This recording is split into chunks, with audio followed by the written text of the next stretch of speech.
Hello and welcome to our radio drama presentation of Murder on the Orient Express. This script was adapted from the 2017 film and supplemented with dialogue from the draft script of the film. Please note that this is a live performance, and the cast has had no rehearsals together, so there may be occasional stumbles in the dialogue. We're expecting to have a lot of fun and hope you will too. And now, please enjoy Murder on the Orient Express. Sunlight bounces off the Wailing Wall in Jerusalem. The streets are busy with people, and worshippers stand by the wall in prayer. A young boy holding a small crate runs through market stalls. It is 1934. The boy weaves through the crowd and runs into a hotel where he heads straight for the kitchen. A chef greets the boy and opens his crate. It is full of eggs. The chef nods approvingly, pays the boy for his trouble, and puts the eggs into a boiling pot of water. Another chef approaches with a stern, if awkward, look.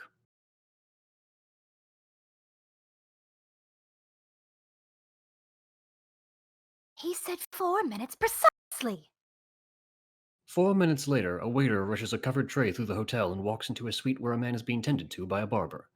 A uniformed police inspector and the boy who delivered the eggs stand in the doorway, watching as the waiter takes the lid off the tray, revealing 2 eggs.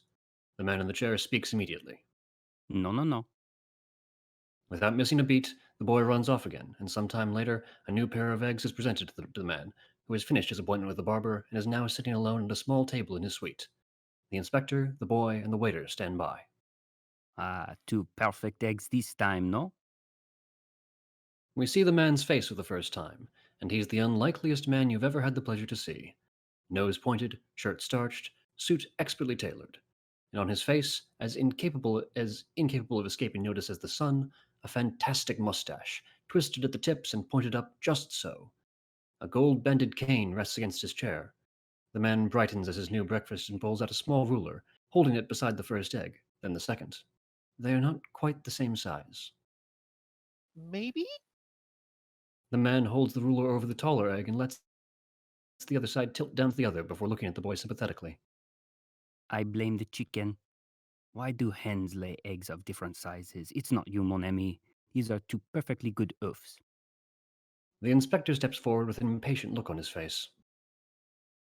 Mr. Poirot, I've got 3 religions bent on riot. If you're going to perform one of your miracles, the time is now. The man, whom we can now safely deduce is known as Poirot, kindly slides the tray towards the boy and winks at him. Have the eggs. Allons-y. Poirot hefts his cane and exits the hotel with the inspector. At the Wailing Wall, a crowd is gathering, shouting angrily as authorities do the best to keep the people calm. Poirot walks briskly down the cobbled path, taking in the sights, and squish! He stops, his face neutral. Poirot, sorry for the, Poirot's right shoe is in a large pile of crap. Poirot stares at the ruined leather, deeply uneasy. It is not the, It is the imbalance of the... Poirot pulls his right shoe out of the dung and then presses his left shoe into it. right. That's better. They finally make it to the wall, where the officers have created a small bubble of space between the wall and the masses. Poirot steps past the officers and yells over the crowd. Please call forth the accused. The rabbi, the priest, and the imam. As Poirot lists the suspects, they are led into the open area. The crowd goes silent. It is like the old joke, yes? The rabbi, the priest, and the imam. The crowd remains silent. Menno, forgive me, I am Belgian. So, let us begin. In the Church of the Holy Sepulchre above us, 3 representatives meet under the supervision of the Chief Inspector of the Police to discuss a divided timetable for market use. 1 hour after this tense meeting, a priceless relic is found to be stolen. It is said one of these 3 men has stolen it. The police find no pieces of evidence at all. I find one. On the meticulously well-kept wall of a fresco, a single crack. From an indelicate climb with a hard-soled shoe, or perhaps a boot. Poirot moves to the wall and slides his cane into a crevice at his eye level, leaving the upper half exposed, before turning to the crowd again. So, ladies and gentlemen, we must ask, who stands to benefit from the crime? Our 3 holy men live humbly. their thin-soled shoes poor. Sudden riches and rubies would be too conspicuous, yes, to enjoy. They do not gain. At this point, we need an armed guard at the south gate. One of the guards gives Poirot a puzzled look, but abides. Thank you very much. No, the only one who benefits from the theft and the unrest it causes is a man whose office I had searched as I waited. I have to tell you rather disappointedly upon my breakfast difficulty with eggs. You do not need to know this. A man who is paid lavishly to keep order in Jerusalem. I mean, of course, the chief inspector of the police. A man who does not wish to lose a well paid post when there is discussion among the local peoples of self governance, who does wear boots, and who I believe does now regret inviting me to consult on this case. How dare you accuse me? Please, Sergeant, Poirot gestures to a sergeant who comes forward, carrying a satchel. did you search the office as I asked? Yes, sir. And did you find what I said you might?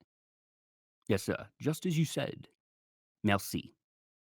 Poirot takes the satchel, glances inside, and then presents the open bag to the priest. The holy man gasps, nearly sobbing as he delicately pulls out the relic.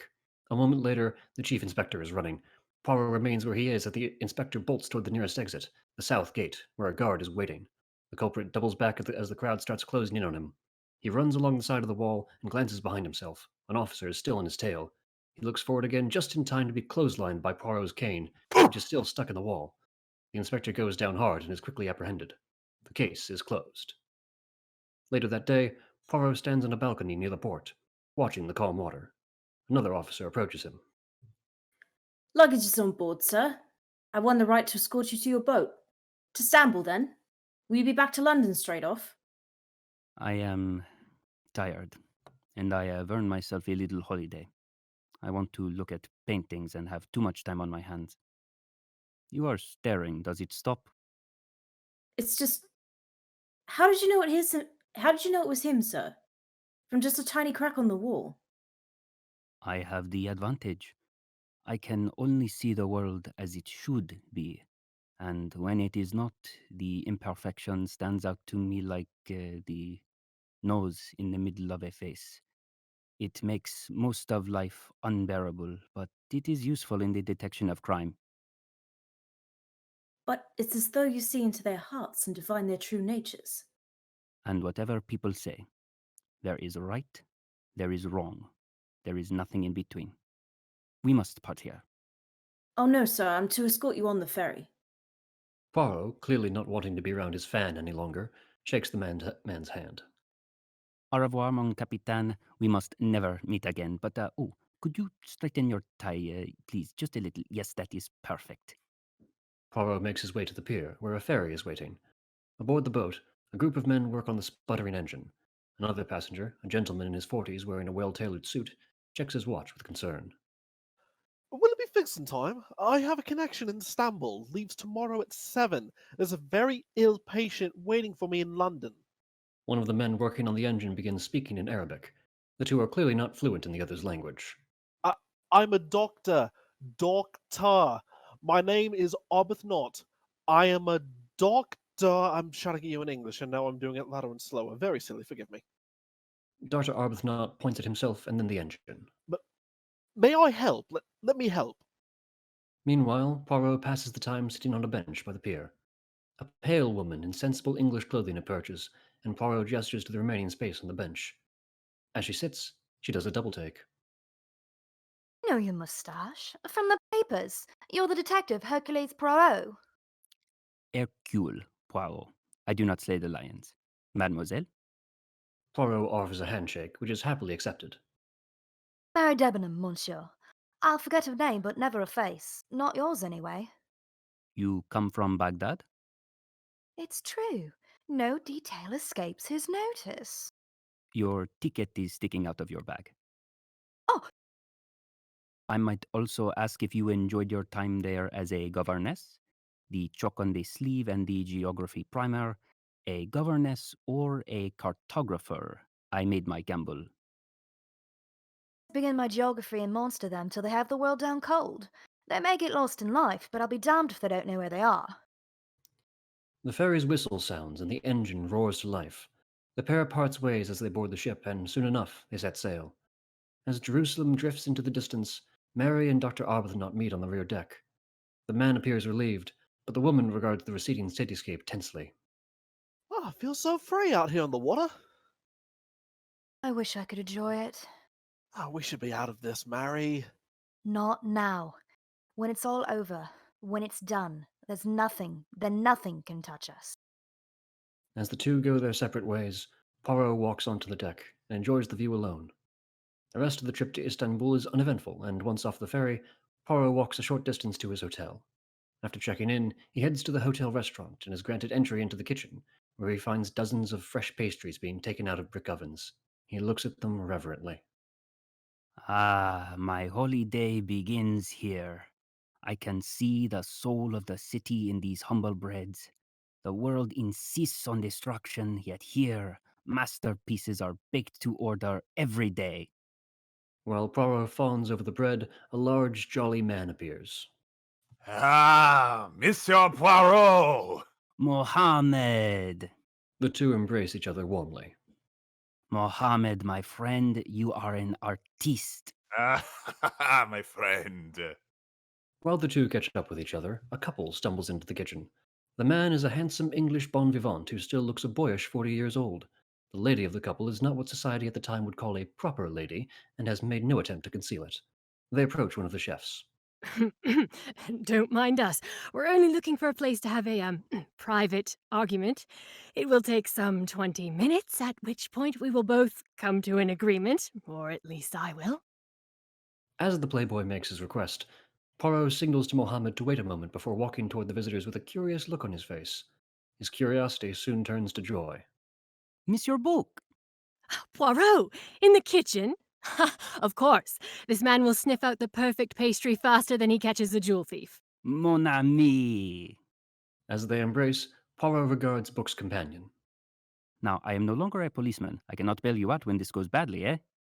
Poirot playfully jabs Book, who puts his arm around his lady friend, quickly forgetting what he came here for. This is my dear old friend, the esteemed Poirot, who I knew before the esteem. Hercule Poirot, this is... A prostitute. She is. I am. Buck didn't tell me he had such famous friends. We're friends because I am the only one who never asks about any questions. Oh, sorry, who never asks any questions about his cases because I don't care. And he never judges me for being a terrible person. Indeed you are. Madame, Book, please join me for a drink, yes? You only have me for an hour. I ride on the Orient Express at 7, official director business. Uncle pays me absurdly to stay on board his gorgeous train, and far from him at the Home Office. Consigned to wine and dine handsome officials for all eternity. There's an art to nepotism.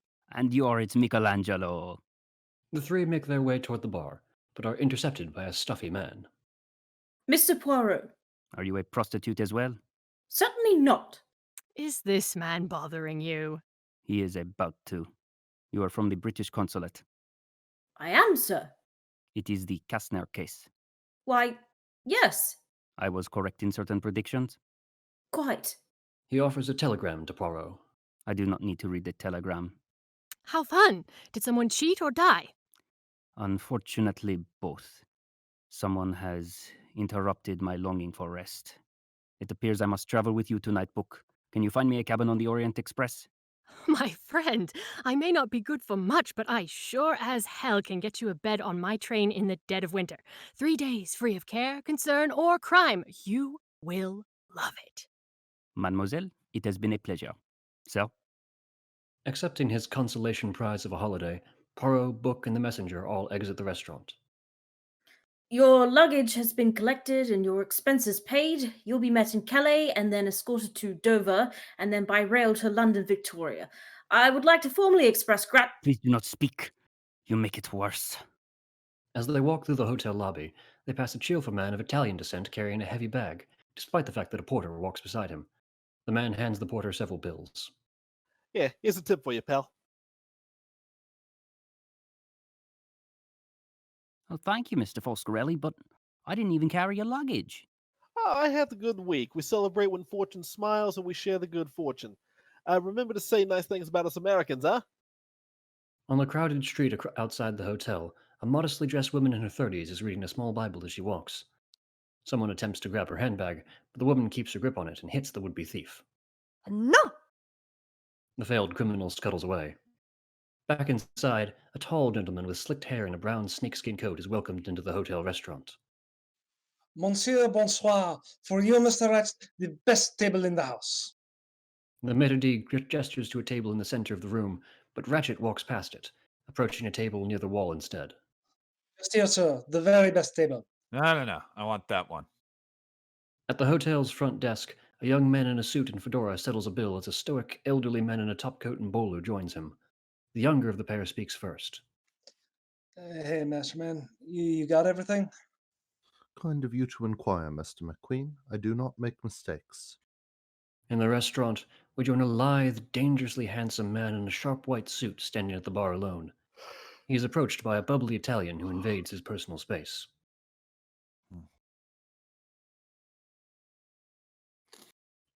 Oh my goodness, it's Count Andreni! The man beckons his friends, but the Count doesn't even look at his fans. I saw you dance at Monte Cristo. Could I take your photograph? Without waiting on the reply, snap! The flashbulb goes off. In a blink, the Count slams the man's head into the bar, kicks one of his companions in the chest, punches the other across the face, and sidesteps them as they come back at him, swiping one's leg and kicking the other in the neck in a balletic beatdown. While the restaurant clamors at the violent display, Ratchet quietly leaves. Count Andreni is about to punch the photographer in the face, but stops when he sees an ethereal young woman approaching. She wears an exquisite black dress, and a fashionable lace veil obscures her face.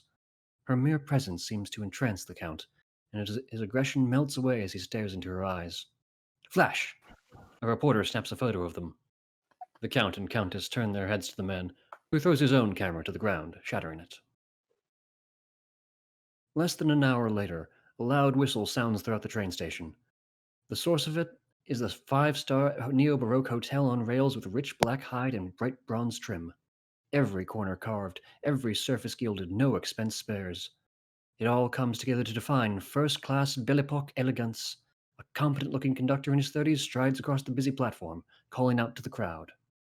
The Samplon Orient Express with stops in Sofia, Nice, Belgrade, Vancouver, Broad with transfer to Bucharest, Zagreb, Trieste, Venezia, Milan, Lausanne, Dijon, Paris, Boulogne, Calais with connection to Dover, and London leaves in 15 minutes. Book and Poirot walk onto the platform as the conductor completes his announcement. The train's director beckons the conductor. This way, Michel. Precious cargo. I need a first-class compartment. Give special care to my friend, Michel. I want him pampered like a zoo panda.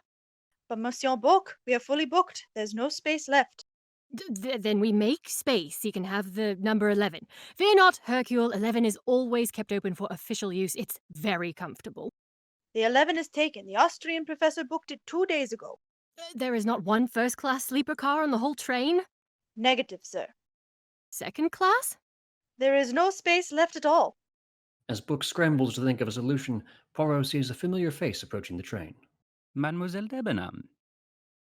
Oh, are you joining us? It depends who wins this debate. Have all the passengers arrived? All but one, Mr. Harris. All passengers must check in at least 1/2 hour prior to time of departure, or their seat may be forfeit. The half hour has passed. The seat is forfeit. Please take Monsieur Poirot's luggage to number 3 with Mr. MacQueen. Merci beaucoup. Enjoy, my friend. Welcome, sir. Merci. Poirot walks up the ramp with a sour look on his face. Number 3 is unlucky. Oh! As he boards the train, Poirot nearly collides with a woman in her late 40s, in a ruffled grey plaid suit with a light pink topcoat. The woman is caught off guard, but smiles, unbothered. Oh, apologies, madame. I meant no disrespect. Well, you could try to mean a little. The two together walk through the long, seemingly unending straight path from the back of the train to the front. As they go, they pass several passengers, including Masterman, Dr. Arbuthnot, and the missionary. Carolyn Hubbard, one thing about train travel, you're always knocking into somebody. It's wonderful. Though I do look forward to getting back. Travel's fine for spicy food, mosques, meeting men, but eventually you just miss your own bed. I've been accused of husband hunting abroad. And well, I can't in all honesty deny it. I like my time alone, I do. But a lady has certain needs that deserve to be met. If she has any money, and preferably on a regular basis. As they enter the kitchen car, the contents of a chef's pan bursts into flames. Ah! Oh my! Fire in the kitchen! Farewell, madame. Mrs. Hubbard stays behind to watch the spectacle as Poirot continues into the sleeper car. He passes by Countess Andreni, who is looking out of her cabin to see what is causing the commotion. Her eyes meet Poirot's, who walks without stopping. Good evening. Bonsoir. He passes the next compartment, where Foscarelli is looking out with an amused grin. Good evening. Bonsoir, bonsoir. He then encounters Ratchet, who is walking in the opposite direction. How you doing? Bonsoir. Oh, excusez-moi. Oh, no. After you. Merci, merci. Ah, numéro 3. The door is open, and inside, MacQueen is sitting on one of the two beds, reading a ledger. Ah, was it Monsieur MacQueen? Yeah, I think you might have the wrong berth. Pardon, monsieur, il y a un problème? Oh, non de problem. The train is full. I think that we are, how you say, we are bunkies. Really? I am equally disappointed in you. This is nice. Two small dogs walk onto the train behind a woman in her late 60s who carries herself with a royal disposition and the fur coat and jewelry to match it. Come along, darlings. The dog's leashes are held by a quiet but pleasant attendant in her early 40s. Michelle guides the regal-looking woman to the first-class compartment. She takes it in at a glance. No. Michelle nods and moves a few paces to the next cabin, which is equally gorgeous. No. Michelle continues to the next compartment. The woman walks in. Why am I not yet unpacked? Soon after, a smart-looking man with round spectacles somewhere in his 50s checks his coat pocket as he boards the train. In the dining car, Ratchet is finishing a drink at the train's bar. After draining his glass, he walks up to Masterman, who is waiting nearby. What the hell is taking them so long? As soon as we get out of here, have them make up the bed. It is already arranged, Mr. Ratchet. No, I want the bed made. And bring my dictaphone. As they continue, they pass by the elderly royal who has put her two small dogs on one of the dining room tables and is pampering them. Dogs on the table. Most disgusting thing I've ever seen in my life. Yes, sir. I want you to get MacQueen and have him bring every receipt from the Milan sale. I want you to get it done. Yes, sir. I want you to get it done now. Arriving at his cabin, Ratchet pulls a handgun out of his side pocket and transfers it to the inside pocket of his coat while looking at his butler warningly. Didn't I say get it done now? Right away, sir. Ratchet storms into his compartment and looks at himself in the mirror for a moment before tossing back a pill and dry swallowing it. As he checks himself in the mirror once more, the train lurches and the whistle sounds. The engine hisses, the wheels creak as they begin to turn, and the Orient Express leaves the station. People around the city wave at the great train as it glides out of Stamboul and into the evening dusk. Later, Masterman, holding a small tray, knocks on the door of Ratchet's entering. He finds his employer looking at a piece of paper with letters cut out from a newspaper on it. He reads the note with disgust. Better watch yourself. Your coffee, Mr. Ratchet. Who did this? Can't say, sir. Both of them exit the cabin. Ratchet stays in front of his compartment, sipping on a glass of brandy while Masterman walks toward the dining car. As he goes, the butler passes the accused husband hunter, who is now wearing a flattering plum-toned dress. Good evening, Mrs. Hubbard. Hello, Mr. Masterman. Hubbard continues walking, but slows her gait as she approaches her compartment, which is next to Ratchet's. Her neighbor eyes her overtly. Well, hello. Eyes linger any longer, I'll have to charge rent. I'll pay. Have another drink. Are you insulted? Disappointed. Some men have a good look. All they have to do is keep their mouth shut, and they can take home any prize they want.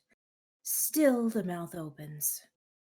Ratchet leans in toward Hubbard, inhales deeply, then lets out a low growl before stepping back into his compartment. The sound of his door slamming shut is enough to make Poirot poke his head out of the adjacent cabin. Is everything all right, Mrs. Hubbard? You have a strong intuition, I know. My second husband used to say just so. Hold that, it was my first. Yeah. Brightest man ever met. Face like a turnip, but I love that turnip. Mm. It was nice to talk. Bon nuit. Without waiting for a response, Poirot retreats into his cabin. Good night. The Orient Express moves as quietly as a train of its size can through the night, and as the sun rises the next morning, the passengers are treated to the sight of snow-covered mountains. It's an early but not unreasonable hour when Poirot's wake-up call comes. Entrez, Pierre Michel. Michel enters carrying a breakfast platter. Poirot sits up, a mustache guard adorning his top lip. MacQueen remains asleep, snoring loudly on the upper bunk.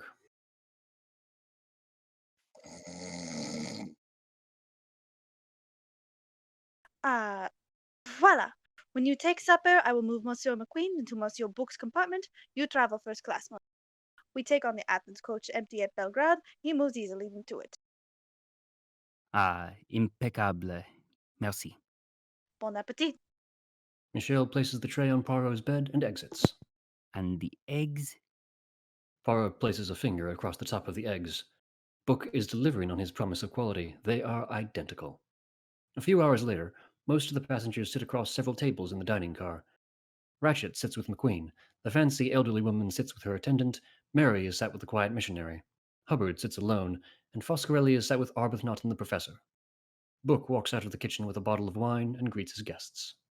Good afternoon. Ah, Mrs. Hubbard. Good afternoon. Book pours her some wine before moving to the table with Debenham and the missionary. Compliments of the Orient Express. Thank you, Monsieur Book. I am here for all of your needs. He goes to pour wine for the other woman, but she stops him. No, thank you. I do not drink. Oh, it does not agree with you, Ms. Estravados? Sin does not agree with me. Vice is where the devil finds his darlings. We should no longer speak. Book walks away with a smile as Poirot enters the dining car, holding a volume of Dickens. When he passes Ratchet and MacQueen's table, the former beckons him. Monsieur, how about a aperitif? I regret I have an appointment with the director of the train. MacQueen was going to leave anyway. Ratchet glances at MacQueen, who stands, but Poirot gestures for him to sit as he continues on his way, greeting every lady in the car as he goes. Madame, Madame, Madame, Madame. Formalities completed, he sits at a small table across from Book as waiters begin to file into the car, handing out menus. All settled in, as advertised, and yet the best things on the train are not food. You know, there's something about a tangle of strangers pressed together for days on end, with nothing in common but the need to go from one place to another, then never to see each other again. Boredom, plus anonymity, plus a constant gentle rocking. With your hobbies, you will never amount to anything. God, I hope so. A few tables down, a waiter stands next to the elderly aristocrat and her maid. Order me fish. Exchange group of a sole, escarole for the potato, and the beef sauce for the veloute. Garçon, that sounds superb. The same for me. The regal woman takes a moment to glance Poirot over, then looks away. Book leads in towards his friend. The Princess Natalia Dragomirov. You know, if I ever were to marry for money, I would marry for that much money. Across the car, Dragomirov lightly tosses her menu toward her maid. I brushed Dahlia this morning. No, you tortured my darling doggie. I asked to brush her. You still enjoying your Dickens, Poirot? Very much, mon ami. You know, with your books and your capers, you are missing out on romance. Romance never goes unpunished. There was someone once. After the meal, Michel passes through the dining car. The gentleman in round glasses stands and intercepts the conductor next to Mary's table. He subtly gestures to Foscarelli. I would prefer in the future to be sat not with that man. Like should be seated with like. We are not alike. Not all of us are so concerned with the separateness of races, Professor. It is out of respect for all kinds that I prefer to keep them separate. To mix your red wine and the white would be to ruin them both. Mary considers this, then pours her red wine into her white, and holds the glass up defiantly before drinking it. I happen to like a good rosé. Later, Poirot and Ratchet are the last people in the dining car. Poirot sits alone with coffee and a novel. Ratchet sits with a napkin in his shirt and a piece of cake in front of him. As Poirot chuckles to himself at a particularly amusing passage, Ratchet comes over, plate in hand, and sits across the table. Hey, how you doing? Would you mind if I joined you?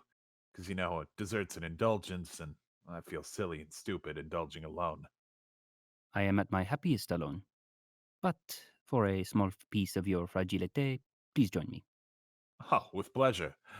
Excuse me, waiter, another fork. A member of the dining car staff brings one instantly. Merci. I've been trying to make your acquaintance, Mr. Poirot. I never ever sat so close to fame before. Well, no, I tell a lie. Once I was on a bus with Ty Cobb, Poirot looks at Ratchet blankly. ball player. Detroit.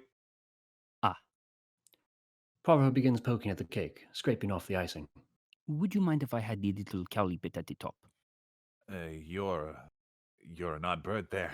You're a strange, peculiar man. I am of an age where I know what I like and what I do not like. What I like, I enjoy enormously. What I dislike, I cannot abide.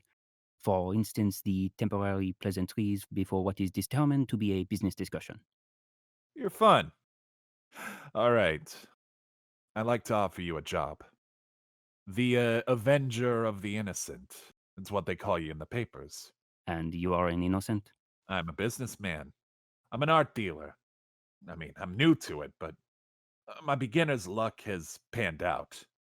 Relics, antiquities, rugs, weird orientals. I'm new to the game, so I got the amateur eyeball. But I got a little problem with these so-called appraisers. You can't trust a one of them. Some of my customers, they buy a piece, they find out they're not exactly original.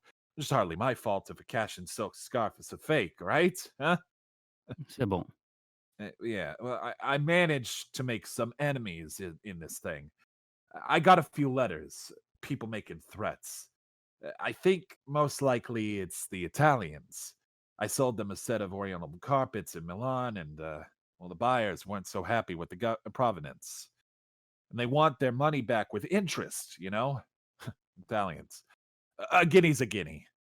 And then along comes the genius detective. Me? Yes, you, Hercules Poirot. Hercule. So, yeah. Well, here's what I'd like to do. I would like to hire you to watch my back until I get someplace safe. It's easy money for you, and it's peace of mind for me. I understand. Good. I refuse. I'm sorry. Well, that's bad. Maybe I didn't make myself clear enough. You see, someone's out to get me. And I know I'm not the best guy born, but not by a long shot. If there's a world after this one, I will face judgment just like you. But, Ratchet uses his napkin to cover his right hand, which he puts on the table. The barrel of his handgun sticks out from under the napkin. I ain't in no goddamn rush to do it. You are holding a gun on me. Not on you, on the world. I exist in the world. Do not point a gun at me. Without flinching, Poirot delicately pinches the barrel and turns the gun 90 degrees. How's 10,000 sound for a week? A generous offer, Mr. Ratchet. I must decline. 15,000. You didn't hear me. I decline. I get it. It's not flashy enough for the great Hercules Poirot, huh? No flashbulbs, no. You sell fakes to gangsters. You're suffering the consequences. I detect criminals. I do not protect them. So you say no to my dirty money. I say no to you, Mr. Ratchet. Business with the gun, right?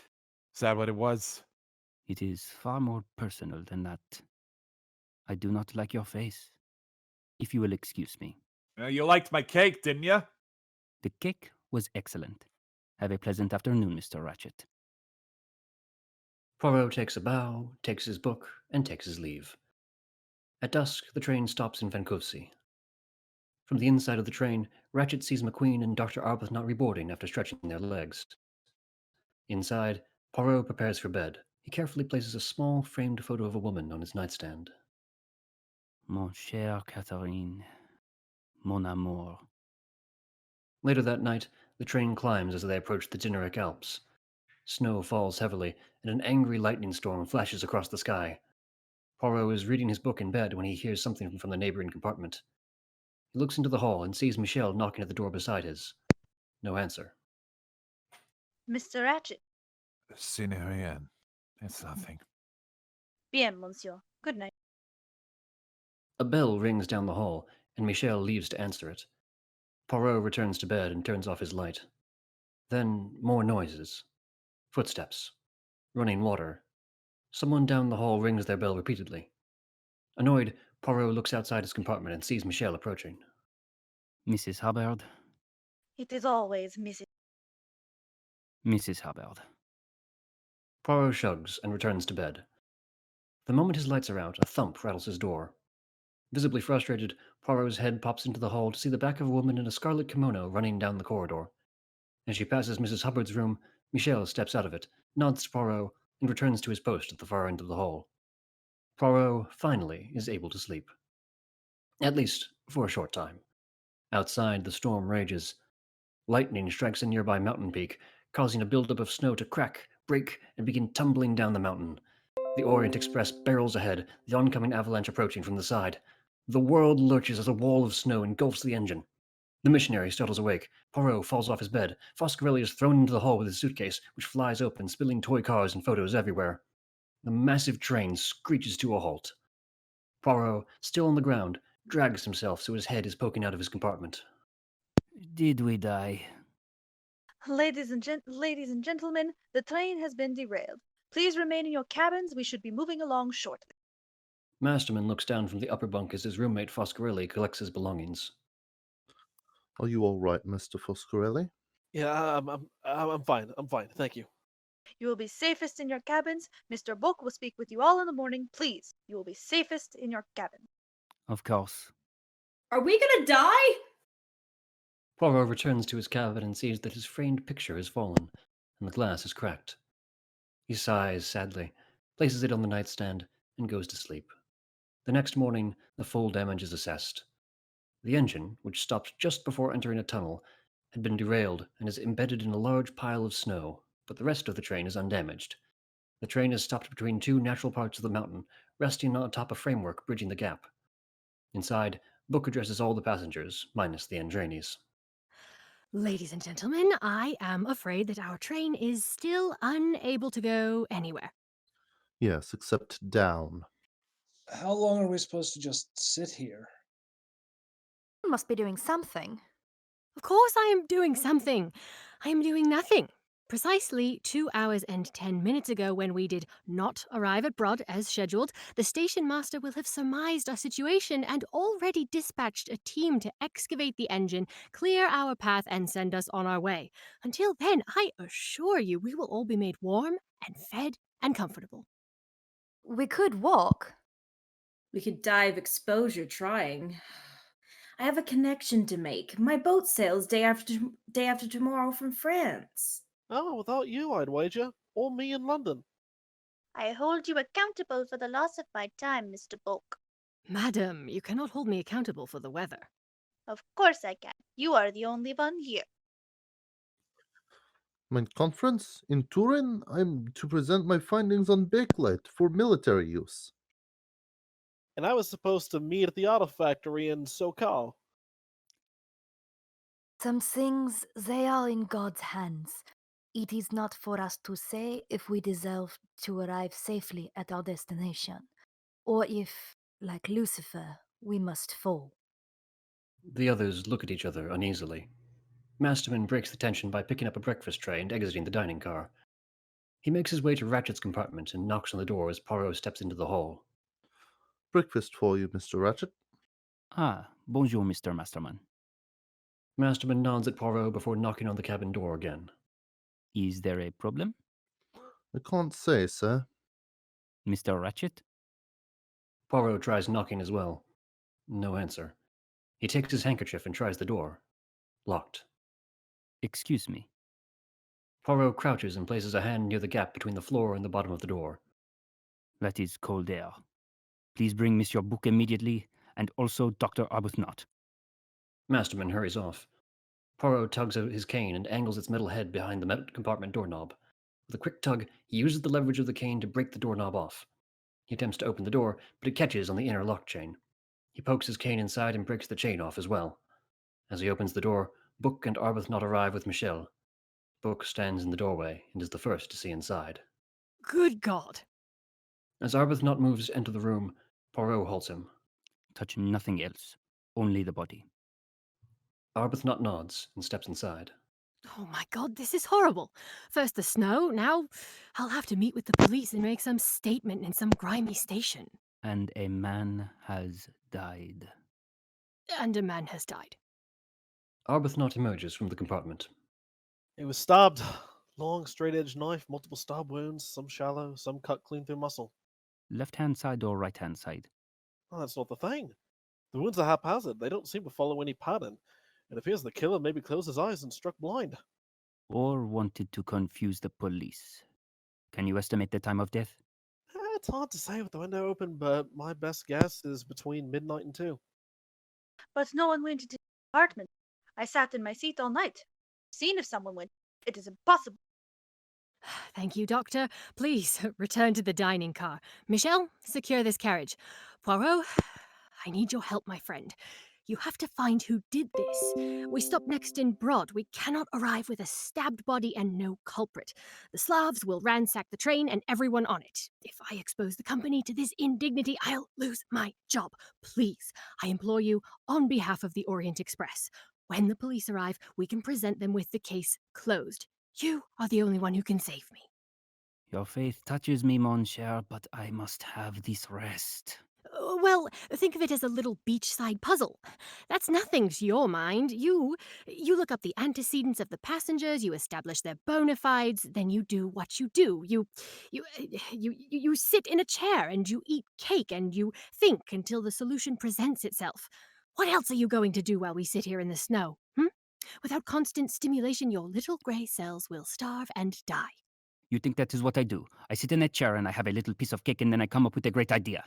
I don't know what you do. I have my Dickens. Damn your Dickens! If we leave this to the police, they will choose a culprit, right or wrong, and they will hang him. Most probably Mr. Foscarelli, for no other reason than his name is Foscarelli. You are the only one who can bring justice. Let me have a map of this coach. Of course. Every passport. Anything.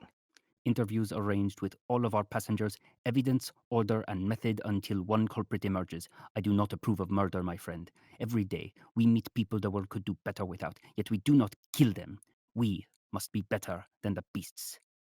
So let us find this killer. Poirot and Book go to the dining car, where all of the passengers are eating lunch. Ladies and gentlemen, allow me to, it appears that our bad luck has worsened. That is... A passenger has died on the train. Monsieur Ratchet. Looks like they got him after all. You assume he was killed? No, I just mean he was in perfectly good health. He had his enemies, that's all. Indeed he did. He was murdered. God, murder here? Alas, madame. God rest his soul. Someone was rummaging around my cabin in the middle of the night. Nobody would believe me. What is going on? As we are snowbound, I have elected to take the case and find for my friend Monsieur Book the criminal. And why you? My name is Hercule Poirot, and I am probably the greatest detective in the world. I will speak to all of you in time, but for the moment I must recommend that you remain in your compartments with the doors locked. I feel like a prisoner here. It is for your own safety. If there was a murder, there was a murderer. The murderer is with us. On the train. Now. The passengers look at each other uneasily. Later, Poirot has Book and Michel let him outside so he can survey the top of the sleeping car. The doors between coaches were locked that night, Absolutely. Done by myself. The train's been searched. There's no one hiding on or under it. We can therefore limit our investigation to the occupants of the Calais coach. The open window was a feint, meant to make us believe the killer had left through it. In all likelihood, we would have believed it but for the snow, alas. There were no tracks outside the window. Indeed. Book, you will assist me. As the only traveler who slept in another coach, you are the only one who is not a suspect. Once back aboard, Poirot and Book meet with MacQueen outside Ratchet's compartment. The nervous man pulls a flask out of his jacket. Mr. MacQueen, is this really the time for drinking? My boss is dead. I'm out of a job. And you're looking at me like I did it. We make no accusations. You knew him, so from here we must glean the essential facts. Were you his relative? No, his secretary. Book his travel, order his steaks. Man ate more steak than I've seen in my entire life. He was in antiques. He had no qualification for it, not the eye or the languages. Truth is, he had no head for business, accounting, none of it. I took care of everything. I found most all of his legitimate pieces to buy, though sometimes he came up with the items he found himself. How long were you in his employ? 20 days shy of a year. Prohibition wasn't my taste, so I found myself overseas and in debt. I'm a lawyer by education, not disposition. I was downright awful at it. But my eye for art isn't half bad. We met at an auction house in Riga. He outbid me on a set of Iznik vases. I didn't have the money to make a serious play, and boy did he ever. He liked my taste, told me to name my price to work for him. I aimed high. You were fond of him? I was fond of his money. Ratchet was crude, demanding, insulting, and most likely a felon. When did you last see him? Must have been about 10. He called me in to look over our sales in Italy. Milan, the sale of forgeries. Yeah. He wanted to look over the accounts. I had to translate everything, as the contracts were in French and he didn't speak a word. When we stopped at Vinkovici, I struck up a chat with the doctor, Arbuthnot, and we had a couple of drinks, stretched our legs. He had some odd opinions about Stalin I had to turn around, but he was all right. I don't hold the man's race against him, but I don't often take to Britishers. Pompous bunch of T-sops most days. When did your party end? He left just after 2. Do you know of any specific enemies Ratchet might have had? Gosh, pick a number. He confided he had been threatened. He got a couple of nasty letters. I handled this correspondence. I have them if you like, some anyway. He tore up the rest, threw them into the fire. MacQueen enters his compartment and gets the notes. They are written using letters clipped out of newspapers and magazines. One reads, "No one gets the better of us." The other says, "Better watch yourself." Merci, Mr. MacQueen. Thank you. If we have any further questions, we will call for you again. Have you considered the Italian man? Boscarelli? Hell of a guy. And, well, his kind, they don't have the same distaste for murder, historically speaking. You said you don't hold a man's race against him. I suppose depends on the race. MacQueen returns to the dining car where he rejoins the other passengers. They've opted to remain together in the visible public venue as opposed to sequestrating themselves in their rooms. Back in the Calais coach, Poirot pulls out a small journal and writes in it. And he was doing so well. You think it's MacQueen? Too early to say. I admit I cannot see him stabbing a man 12 times in a frenzy. Not sober, anyway. Who did it, then? I do not know yet. It is time we ask. Ask who? The victim. Inside Ratchet's compartment, they inspect the corpse. He has 12 stab wounds, and as Arbuthnot said, they are patternless. If the doctor is guilty, he certainly did not let it influence his responsibilities. Book notices Ratchet's pocket watch on the nightstand. Its glass face is shattered. Hey, the watch. It stopped at 1:15. That agrees with the doctor on the time of death. Yes, it is possible, certainly possible. I don't quite understand. I do not understand myself. I understand nothing at all. If you look at these 2 wounds, they are powerful and deep, yet there is little blood. But this was a frenzied attack, lashing here and there, no pattern at all, just extreme violence. And during all this, our victim, vigorous and anxious and full of coffee, merely lies still and accepts death without struggle, when he also has here the means by which to defend himself. Poirot reaches under Ratchet's pillow and pulls out the handgun. He hands it to Book and then notices a coffee cup on the floor next to the bed. Now let us see here. He delicately picks up the cup and sniffs it. Barbital, the Mickey slipped. Drugged him so he couldn't use the gun. And later around here, a lady's handkerchief. An objet de luxe, handmade, boom, 200 francs in Paris. Ah, and she even has an initial, H. And over here, our little friend, the pipe cleaner. Another clue. Yes, a riot of clues dropped most conveniently, yet only one appears, however, to perhaps be genuine. And maybe this ashtray provides the accidental breadcrumb, a charred fragment of a note, an attempt perhaps to burn evidence. Poirot and Book perk up as they hear shouting coming from outside. It's not angry shouting, though. It's an orderly calling of instructions. The rescue team has arrived. They go outside to meet the men, who are already setting up workbenches and unpacking tools. Poirot strides up to the person barking orders, still holding the ashtray. Merci, monsieur. May we borrow your equipment, yes? The man nods and continues coordinating his team. Thank you. Merci, merci. Poirot goes up to a workbench with a lantern on it. Now, I prefer to understand why a clue is left rather than what the object is. Poirot places the ashtray on top of the lantern. We seek the truth from within, not without. In this case, however, I may welcome a little scientific assistance. You will adjust the flame. Poirot opens his journal and holds his pen at the ready as Book carefully increases the intensity of the lantern. Disjointed groups of letters grow on the paper for a moment as the ashes burn away entirely. It's just another one of those nasty letters. You are mistaken, mon ami. This one has a secret to tell. Look. It says, as a strong blood is on hand, you will die. And then the letter T? What does this mean? Poirot is silent, suddenly haunted. All pride in his cleverness overtaken by darkness. Come with me, Book.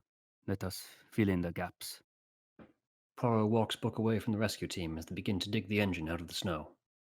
This was never a beachside puzzle. I know the dead man's real name. It is not Ratchet, but Cassetti.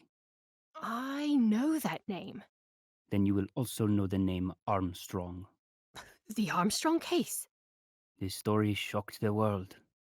2 years ago, the renowned pilot Colonel John Armstrong and his wife Sonia woke to find their only child, little Daisy, taken from her crib as she slept. Desperate, the Armstrongs paid the ransom. But soon after, Daisy was found murdered by Ratchet, who was Cassetti. Sonia Armstrong was with child when she received the news. The shock sent her into premature labor. Neither she nor her baby survived. How do you know this, Poirot? Because John Armstrong told me so himself. He wrote to me to ask me for my help, but by the time I received his letter, it was too late. He was found dead of a gunshot wound, self-inflicted. Poirot writes in the gaps between the disjointed groups of letters. The message was not poorly written or in code. Parts of it simply hadn't been salvageable. The message reads, Daisy Armstrong's blood is on your hands. You will die for it. Indeed, Mr. Cassetti, you did. We will now take a 5-minute intermission.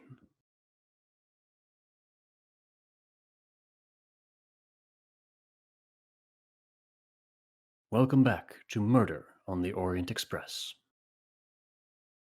As Poirot closes his journal, an exasperated Michel steps out of the train and approaches him. Monsieur Poirot, Yes, Michel?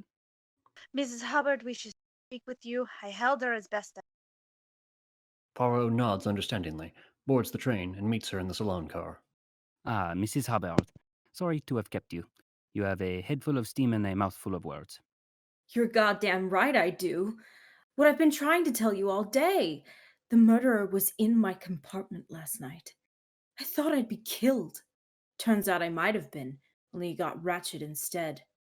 I woke up in the dark and I knew there was a man in my room. You are certain it was a man? I know what it feels like to have a man in my bedroom. I reached for my bell and rang the living hell out of it until your conductor showed up. But by then he was gone, and the conductor wouldn't believe me. I said, check the communication door between my room and Ratchet's. He must have left through there. Sure enough, it was unbolted. I know I locked it after what Ratchet said. He made a rather overt overture. Have you perhaps heard of the Armstrong kidnapping? You couldn't avoid it. Morbid stuff. The child's murderer, Cassetti, died last night. Ratchet was the man. I told you. I knew he was a rotten one. You do believe me about the man in my room? I'm aware you think I'm a silly woman, but I have proof it's true. Hubbard pulls a small gold button out of her pocket and hands it to Poirot. It is from the uniform of an Orient Express conductor, but it might have fallen from Michel's when he was in your room. I'm not missing any. I found it at the foot of my bed, on the cover, right where I slept. What do you call that? I call it evidence. Thank you so much, Mrs. Hubbard. Poirot politely guides the widow out of the dining car and has Book fetch Masterman. The two sit opposite each other a few minutes later. Have you ever been to America? Once, years ago, briefly, For what purpose? to confirm a suspicion Which was? that I wouldn't like it. I was offered a post in Boston, saw Boston, and went straight back to London. Is that where Ratchet was from? Boston? I can't say I know. It wouldn't be proper to ask. Carry on. I saw Mr. Ratchet at 9 o'clock. I brought his coffee and hung up his clothes. Masterman winces and rubs his jaw. You have a toothache, I think? I've got an extraction booked in London this week. Mr. Ratchet insisted on not putting it off any longer. He said he was tired of hearing my suppressed groans. And the sympathetic Ratchet, was it his usual practice to drink coffee at night? Not at all, but he'd been very agitated lately, said he wanted to stay alert, especially so last night. He found a letter in his compartment. He asked if I'd left it, and I told him if I were to leave something unpleasant on your pillow, sir, it would not be a letter. He told me not to get his coffee. I did, and then he dismissed me.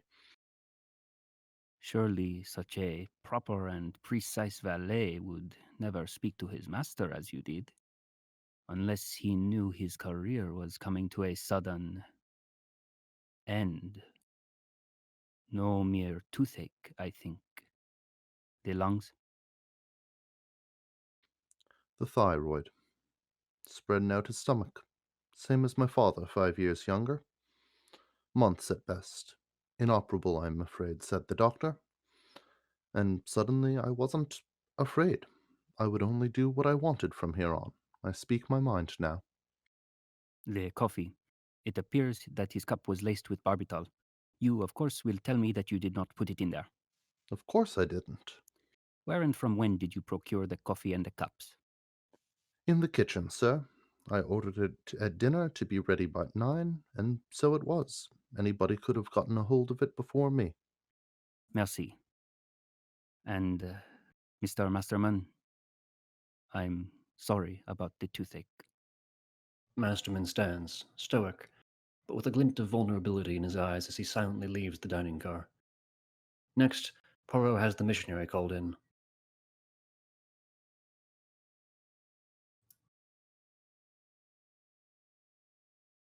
Mrs. Travados, my role in all this is to help find justice.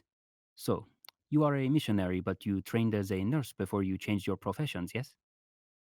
I owed it to God. You owed him a debt? There were indulgent times in my life when I took more than I gave. After questioning Estravados, Poirot moves on to the professor. Gerhard Hardman, Professor of Engineering. It is science that will win back for Germany her pride. Later, he interviews Foscarelli, who offers both Poirot and Book a friendly handshake. Antonio Foscarelli. Mr. Foscarelli. Listen, I want to be clear of any association with the crime, so please ask me anything. Anything. I never lie anymore. Back to the interview with Estravados. Did you leave your compartment at all last night? Only once, to get an aspirin. Mrs. Hubbard offered me something earlier. I declined it at first, but when I couldn't rest, I went to her to ask for it. Now with Hardman again. My conference in Turin. I am the only Austrian to present, which means without me, the talks will be substandard. With Foscarelli. Then I escaped prison, and I brought myself into the US, where I swore never to lie or steal again. You see, my friends, because when people trust you, they buy more. With Hardman. The Italians are cows, the Spaniards sheep, the Belgians. Poirot perks up and raises an eyebrow at the raging racist. Back to Foscarelli. No, nothing. I came to my room, which I share with the unhappy English butler, a fish. He groans a lot, but I'm sure he saw me sleep all night until morning. With Estravados.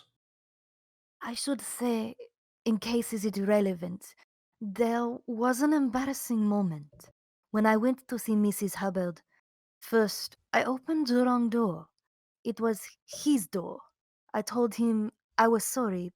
He pointed a gun at me and said, "Don't be sorry."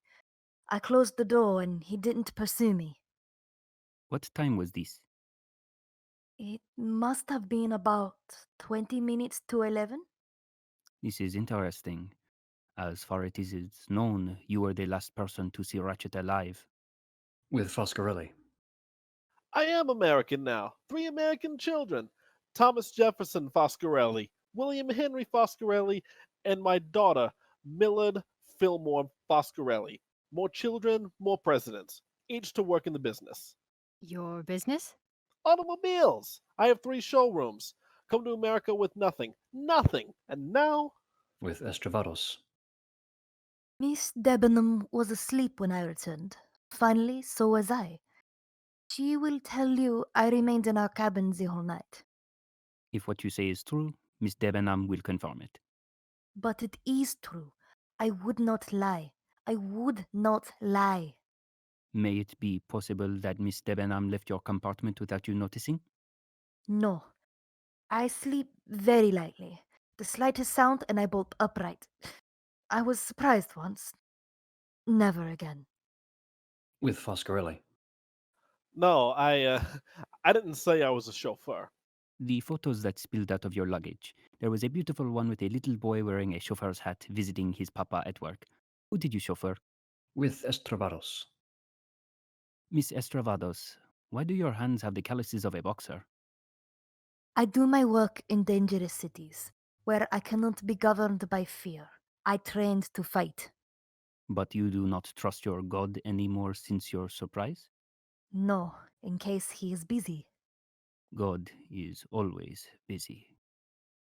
After concluding the trio of interviews, Poirot sits with Book in the salon car. It's Masterman. A man dying is a man with nothing to lose. Bravo book, except for the problem of Mr. Foscarelli, who has now confirmed that his bunkmate Masterman was reading in his bed at the time of death. If it were easy, I would not be famous. Next. Poirot meets his next interviewee outside at a small table with a kettle and 2 teacups. Miss Debenham, you do not mind to brace the air. For you, we have the picnic. Well, you made my roommate suffer cramped quarters, I see. Choose the best location to extract the truth from each suspect. Put her off balance, me freeze. Clever. Mary sits and Poirot slides a small notebook her way. Would you please write down your full name and address, please? Certainly. Pale mauve, by the way. Miss Estravados told me you asked the color of her dressing gown. Here's my completed handwriting test. I give these to my students all the time, but I can't remember the last time I took one. Here you are. Merci. Mary Hermione Debenham. Do you ever go by Hermione? A constant Mary when I'm not employed as Miss Debenham. Left-handed. Unusual, I know. You must have... You must not have your theory fixed if you're testing my handwriting. And have you ever been to America? I have not. What did you think of the dead man? I can't say I did think about him. I don't quite see the point of your question. Oh, forgive me, mademoiselle, my little originalities. Human nature is perverse in its complexity. To plumb it takes the right tools. These are tools, not toys, not tools, Hercule. I prefer you put them away. The direct method? Parfait. You knew the doctor before traveling. Dr. Arbuthnot. No. But such instant attraction? There are no laws against silence, of which I hold my. Perhaps I may ask about some words I overheard? You and the stranger Arbuthnot are closer than strangers might be. You said, not now, when we are done. Then no one can touch us. What did you mean? Think I meant murder? To a man with a hammer, every problem is a nail. You live crime. You see evil every day. Not so. I see enough crime to know the criminal act is the anomaly. I believe it takes a fracture of the soul to murder another human being. I ask again, what did you mean? And as we established, there are no laws against my silence. Hmm. Very well. Mary stands and reboards the train. Later, Poirot makes his way to an ostentatiously decorated compartment along with book. Apologies for the intrusion, Excellency. A murder has been. Certain acts have to be performed. That is all there is to it. Princess Natalia Dragomirov, you are traveling from Constantinople. I stayed in the Austrian embassy as a guest. My maid, Fraulein Schmidt, was with me. A waiter enters with a gorgeous duck platter. Oh, a pity. Our duck is overcooked. Schmidt tests its doneness with her pinky before serving the plate. A perfect medium rare. Ah, my apologies. And what did you do after dinner last night, Your Excellency? After dinner, I came to bed. God blessed me with a long life, but cursed me with a bad back to make it miserable. About 1:45, I called for Fraulein Schmidt. She massaged me and read to me for a while, and then I slept. Mm-hmm. Were you ever acquainted with a family by the name of Armstrong? Schmidt glances at Dragomirov, who glances down at the dog in her lap before continuing. They endured an unspeakable tragedy. I was an admirer of Sonia Armstrong's mother, Linda Arden, the actress, a once-a-century talent. Miss Arden was turned to directing. She would have become the first woman titan of Broadway were it not for the tragedy. This Linda Arden, she is dead? She might as well be. She no longer leaves her home. Did she have any other children? Sonia had a younger sister who has never been the same. Daisy, my goddaughter. She was she. I don't see how this relates to our troubles. The man killed last night, his true name was Cassetti, the man who murdered little Daisy Armstrong. Dragomirov turns her head and spits with disgust. I see. I admit I know this family, and now this man is dead. The coincidences seem unbearable. You may be permitted a coincidence. I must now ask a few questions of your Fräulein Schmidt. No, there is no need. I can answer to her character. She is the opposite of chic, her manners are unconscionable, and her constant mistakes drive me mad. But she is devoted. Even still, if you will allow. Poirot turns to Schmidt and begins speaking in German. Fräulein, please answer in German. But Her Excellency cannot comprehend me. That is the point. The princess looks from Poirot to Schmidt, clearly lost. Poirot pulls the handkerchief out of his pocket and holds it out to the maid. This is yours. H for Hildegarde. This is too fine for me. Is what the princess said about last night true? As she said, the conductor sent for me, then I returned to bed. Did you see anyone else when you returned? Only the under conductor. Poirot abruptly shifts back to English. The other conductor, you mean Michel? No, a different one than had awoken me. Please come with me. Poirot takes Schmidt by the hand. They walk out of Dragomirov's compartment and up to Michel. You are sure you did not see him? I'm certain. The other conductor was a small man with a short beard. Fraulein, there is no other conductor. I know what I saw. I remember because his voice was high and his uniform was the same, exactly. Though I suspect missing a button. Sir, I need your passkey immediately. We need to find a uniform and a red kimono. Poirot rushes to the luggage compartment and rummages through the dozens of cases stored there. Thousands of photographs, endless socks, dressing gowns in every color but red, and no contraband conductor's uniform. Have we checked all the passengers' luggage? All except for the Count and Countess Andreni, monsieur. It is forbidden to search their suitcase. They travel under diplomatic visas. Where else could it be? There is one more suitcase we have not checked. My own. They return to Poirot's compartment and open his suitcase. The red kimono is inside it.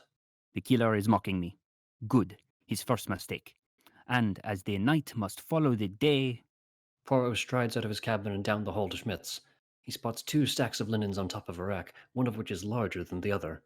He picks up the larger stack and quickly discovers a conductor's uniform folded in with the blankets. No, it's not mine. I told you of the conductor. Why would I tell you if it was me? You would not, which makes your compartment the ideal choice to hide it. Voila, it is missing a button. And if a conductor's uniform... He fishes in the uniform's pockets and pulls out a key. Why not a conductor's pass key? Now we know how the killer magically passed through locked doors. Poirot notices a stain on the sleeve. He sniffs it, then holds it up to Book. Bourbon. MacQueen. Poirot and Book go to MacQueen's compartment. It's unoccupied, but his belongings are still there. Poirot takes the opportunity to rummage through MacQueen's briefcase. Now what are we looking for? MacQueen also had a ledger. All his dealings with Ratchet. Where is it, Poirot and Book look up as they hear the sound of a metal door slamming shut. The detective exits the compartment and looks out the hall window to see someone in a dark coat running down the steps of the framework suspending the tracks between mountain segments. Book, keep everyone inside. Poirot runs outside and pursues the figure. Monsieur, please stop. The runner makes it a few levels down the scaffolding, fumbling a lighter from their coat pocket and setting the ledger they carry ablaze. After ditching the burning documents in a nearby metal container, they begin to descend a ladder to the next level, but their gloves fail to get a grip on the icy metal. They slide down awkwardly, hitting the next level with a thud. Poirot deftly follows down the ladder and tackles the runner as they stand up, but as the two hit the ground, the scaffolding under them gives way. The runner slams down to the next level, but Poirot rolls off the side and falls to the level below that. Watching from below as the figure stands, Poirot can see that it is indeed MacQueen. As he takes his next step, he slips on a patch of ice and falls off the scaffolding, plummeting the final 2 levels to the ground below, where his landing is somewhat cushioned by the deep snow. MacQueen's had the wind knocked out of him, but he is relatively unharmed. Poirot descends, and MacQueen begrudgingly accepts his help back up to the train. By the time they make it back, MacQueen is able to walk under his own power again. As they walk toward the dining car through the Calais coach, the other passengers react to Poirot and his catch. Hubbard runs up to the detective, looking relieved. So it was MacQueen? You have your man? Pardon-moi, mademoiselle. How could he? Poirot and Book escort MacQueen to his compartment. I didn't kill him. You tried to burn Ratchet's accounts, but they are still legible in places. The maths do not tally because you have been stealing from him. It is full of the Book, what is the English word? The chocolate. Fudge? Fudge! It is full of the fudge! You stole from him! You thought you would be found out. That is why you killed him. Yeah, you're damn right I stole from him. Thousands. I knew his money wasn't honest. What did it matter if I skimmed some off the top? Let me ask you a question. Why would I slaughter my cash cow? I didn't do it. I didn't kill him. He didn't. Dr. Arbuthnot appears in the doorway. He didn't. I expect his alibi revolves around me. Drinking till the early hours? Well, it's true. Saw him having a glass of whiskey and remarked on the lesser quality of American liquor. He offered me a tipple to change my mind, then another. We got to arguing politics. He had some tomfool opinions on Stalin I had to correct, but the man knows his spirits. A word, please, monsieur. Poirot and Arbuthnot move into the hall. You can confirm you were with him all night? Well, we smoked and smoked till nearly 2, yes.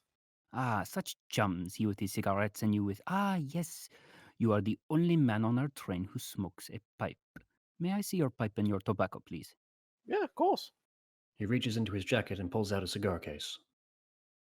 And you, Dr. Arbuthnot, were traveling from India, I believe, yes? What, you interviewing me now? Mm-hmm. Were you ever in Ratchet's compartment before he was killed? Certainly not. But this is one of your pipe cleaners, n'est-ce pas? Poirot produces the pipe cleaner he found at the crime scene. It matches the one in Arbuthnot's case. One of mine, yes, but not mine. In the army, we'd lose smoking privileges if we left rubbish about. I learned to keep mine in my pocket. Only courteous. Can you explain how a pipe cleaner of yours got into the cabin of a dead man? I can concoct as many guesses as you. Someone took one of mine, someone brought the same common brand. They'd all be just that. Guesses. I'm a doctor, sir. I heal people. I do not hurt them.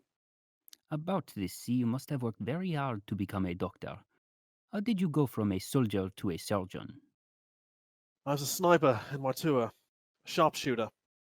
Saved more than a few officers. The more grateful recognized a fair mind with a steady hand and supported my education. I take the generosity as a debt. Did you know a Colonel Armstrong?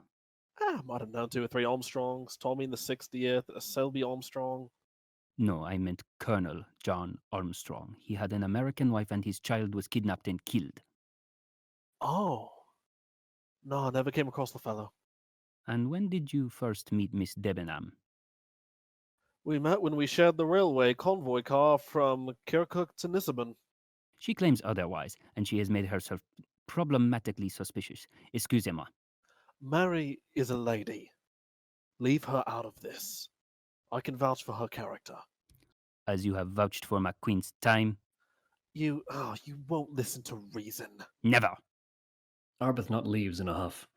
Poirot then re-enters MacQueen's compartment, where Book is keeping an eye on the passenger. You are lucky. The good doctor insists he did not let you out of his sight. There, see? Couldn't have done it. Yes, you could. Ratchet took a sleeping draught at night. You could add barbitol, easily access the drug. Do the same with one of the doctor's many drinks, and the chance to kill is clear. Why would I do any of that? We have established your motive. Perhaps I will suggest a different one, a different reason, a more personal reason. A lawyer by education, not by disposition. Why did you pursue the law, I wonder? Was it to appease a much loved but demanding father? One who himself had made a great, great success in the same field and then lost his position. There was a renowned MacQueen, was there not? A district attorney for the state of New Jersey, responsible for the prosecution of the Armstrong case. They didn't have a suspect. My dad was pressured to go after this poor French woman, a maid with a weak alibi. Suzanne. He hung his whole case on her. She killed herself. She was innocent. By the time any evidence pointed to Cassetti, he was long gone. They tore my old man apart. I couldn't do anything for him. And yet you claimed that you did not know that Ratchet was Cassetti. No. But you found him. No. You found him, no, you bled him dry no, to settle your no, father's debts, no, and then no, finally no. to settle the score. No, it wasn't. It wasn't like that. It's not the way. Book and Poirot run out of MacQueen's compartment and over to Mrs. Hubbard's, where they find her hunched over with a large knife lodged in the back of her right shoulder. She's conscious, but in extreme pain. Book calls Arbuthnot, who comes running. Someone kicked in the door, covered my face. All right. This needs to come out now. Arbuthnot carefully pulls out the knife and covers the wound. Mrs. Hubbard groans in pain. I want my bag. Of course. It's in my compartment. Poirot and Book step outside as the doctor cares for his patient. There would be no fingerprints. The killer was disposing of the murder weapon. Later, Arbuthnot helps Hubbard into the dining car. The killer didn't hit a lung or artery. She's lucky to be alive. You all are. Yeah, some genius. Why haven't you solved this case? You must give the man some time. I can't give much more. I don't have any blood left. Yeah, accosting Mr. MacQueen, and the real killer is right here. One of you people. I don't know who you are. I said nothing. Please leave me alone. My friends, the tracks will be cleared by morning. Please, return to your rooms. I'm sleeping here where everyone can see me and I can see everyone. You should all do the same. Conserve heat, remain in the open, safely on view until morning. A killer will never hesitate to kill again. I will convey the same message to the Andrenis, diplomatic immunity or not. Poirot makes his way to the Andreni's compartment, and the Count begrudgingly allows him inside. The room is dimly lit, and there is a curtain separating the bed from the rest of the room. The Count stands in front of the curtain defensively. If I may, I will look at your passports. The Count doesn't respond. He simply eyes Poirot cautiously. Rudolph and Elena Maria Andreni. You live in Budapest. My family owns an estate outside. I do not visit. We live out of hotel rooms. By the way, there is a grease spot on your wife's first name. You might want to look at that. We travel often with the ballet. More often than not, greeted by a customs agent in the middle of the supper. Stamped in New York. You have traveled the States. Of course. I had a residency in Washington for a year. Did you meet anyone there named Armstrong? I meet many. I remember few. I drank then. This was before I met my wife. You know I must talk with her. Elena is not well. We only now travel to London for the doctor. She never left the cabin once last night. If you do not permit me, your reluctance will be noted to the Yugoslav police, and I have no doubt they will arrest you both and... How dare you! Darling! The Countess bursts forth from the curtain wearing a yellow dressing gown. She seems slightly more energetic than usual, but her movements are still fragile as she calms her raging husband. You're funny looking, Monsieur Poirot. Are all detectives so funny looking? I am sorry to wake you, Madame la Comtesse. I'm always awake at night. The day I sleep. Some fear the darkness, but I the light. Poirot notices several small bottles on a nearby table. You are always under the influence of... Barbital. Barbital. Barbital. I take oceans of it. Oh, there's no use in a lie, love. He can see through us. I cannot go outside without it. I cannot sleep without it. I take it against my fears. What are you afraid of? Thing? Your passport, it has your maiden name as Goldenberg. Jewish, yes? Not so Jewish. My middle name isn't Maria. Are you a dancer like your husband?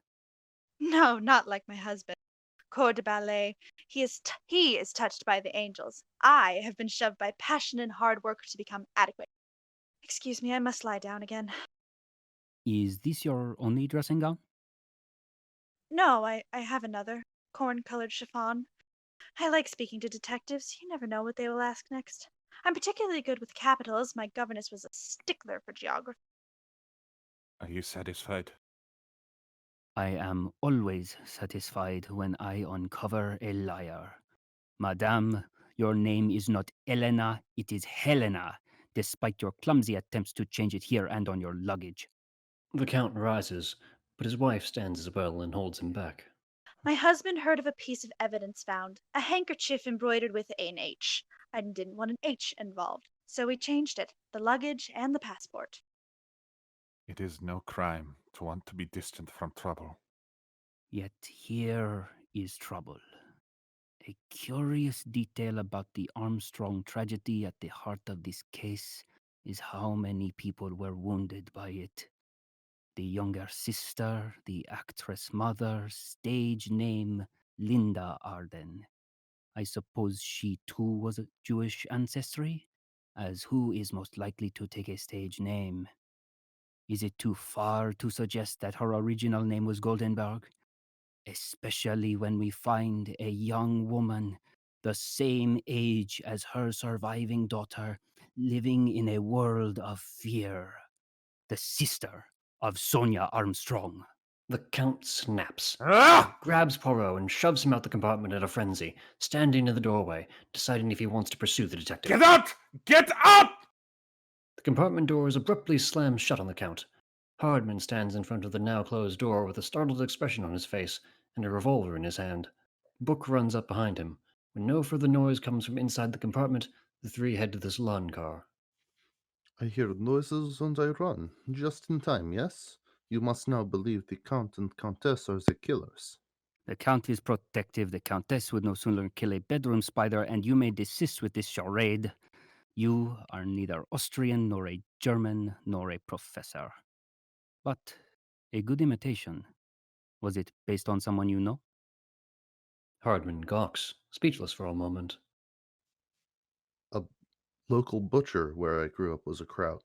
Good man, great accent. What was it? You said Turin, the emphasis on the wrong syllable for a proud and proper Teuton. Turin. Ugh. You're one sharp knife, I give you that. Professor Gerhard Hardman is my cover. I'm sorry about the racist cracks. Hell, I'm half a Hebe myself. Cyrus Bethman Hardman. Hardman sits with Poirot at a table and hands over an American passport. When Poirot opens it, he finds a pink ID card inside. You are a Pinkerton detective. 30 years on the job. Same line of work, you and me. You can call in my bona fides, they'll back me. Just as soon could have been sent to figure this case out, Poirot. My methods would have been a bit more go ahead, like how I talked to you when I saw you going after Andrani. I figured you'd hit trouble with that one. Ah, yes, the true Western spirit of hustle. We like a thing done. I was in Istanbul, heading back from a job when the office cabled. Ratchet asked for a man to tail him, offering triple time. Lucky me being nearby, told me to look out for a small, dark man with a high voice. I watched that hall all night through a crack in my door. Any thug had to go by me first. I'll take my oath on it. Did you see at all the Count or Countess? Nothing doing. Just some passengers going to bed. The gent's pretty late. The conductor popped around to answer a bell here and there. Only time anyone got anywhere near Ratchet's door was when the missionary got an aspirin next door. And would you also take your oath on 30 years as a Pinkerton detective? Or would you lie to me again and deny that you were in fact a policeman first? Hardman remains silent. Your gun, the checkered grip, the blue finish, produced for the Police Positive Edition 1927 issue. It appears there are no end to the lies manufactured just for me. You can leave your gun as you go, Professor. Hardman reluctantly unholsters his gun and places it on the table. He reaches for his passport, but Poirot puts his hand over it. Hardman relents and quietly returns to the dining car. From the position of his cabin, it would have been impossible to miss, unless Ratchet's door was open as Pilar Estravados claims she opened it, in which case someone could have been masked from his view. Poirot and Book look at each other with unease from all they have learned and all they have not learned throughout the day, and after bidding each other good night, they return to their compartments. When Poirot walks into his quarters, he delicately picks up the damaged picture frame and stares at the photograph of the woman held inside it.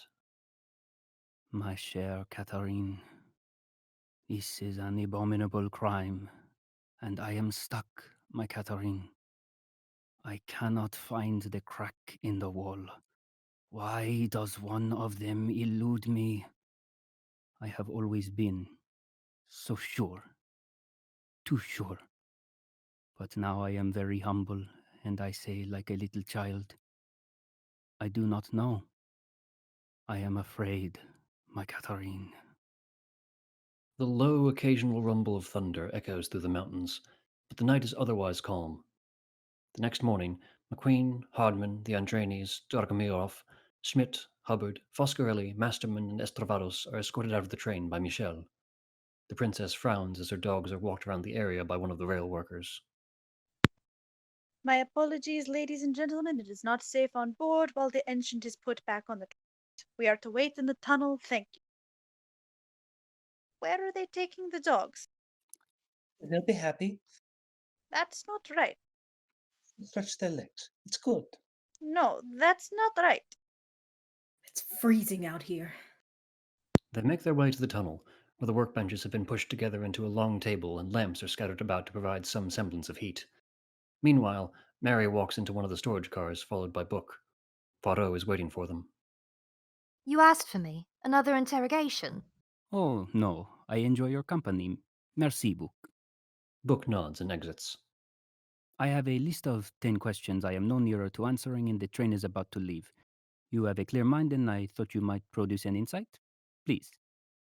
Poirot hands Mary his notebook, open to the page where he has jotted down his questions. The handkerchief, the pipe cleaner, the scarlet kimono, the uniform, the time on the watch. Was he murdered then? Was he murdered earlier? Was he murdered later? By one person or more? Which of them?